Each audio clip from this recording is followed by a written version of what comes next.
Numbers 6 and 7 on Unit 1 V1 for Lucerna are both constructions, so I'm going to show them both in this video. Number 6 asks us to use a compass and straight edge to bisect the angle below. So if we're going to bisect it, remember, we're going to start at the vertex. We need to draw a line through the angle that cuts it directly in half. So I start with my compass. There's my compass. I'm going to start on the vertex.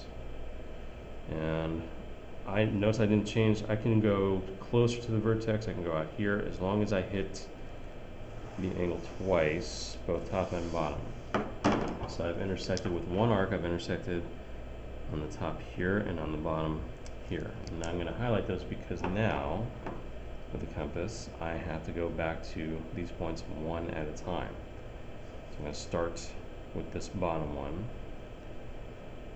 And I'm going to draw another arc. And notice I didn't change the compass. You can change it as long as you do the same one both top and bottom of the angle.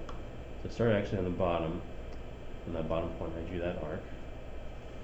Now I'm going to go to the top point where they cross. I'm going to draw the same exact arc. Notice they cross right here. That's exactly what I want.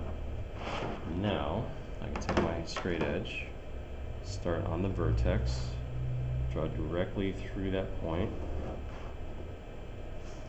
and there's my angle bisector. I cut it in half. Notice it's probably not perfect, but all those steps are there. That's what you're looking for, and what you'll see, especially on the multiple choice test, you're probably going to see this drawing where you see these little marks, and you have to know the order, you have to know what those marks are doing. So there's number 6. Number 7, similar directions, however completely different construction. It says use a compass and straight edge to copy the angle below. Now they've given us a starting point. They started it for us. On the bottom, what they gave us here is meant to be the bottom of the angle. So they're giving us that bottom ray. The first thing we're going to do now, since we're copying, remember what we have to do is draw the angle down here, and it has to be the same exact measure as that one.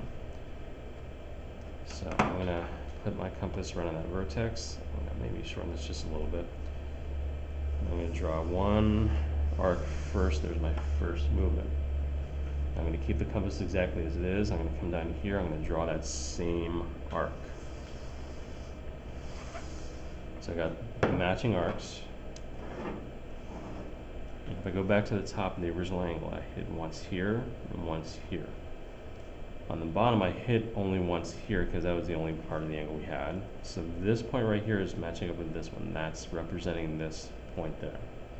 So what we have to do now is figure out where this point is going to be on this arc.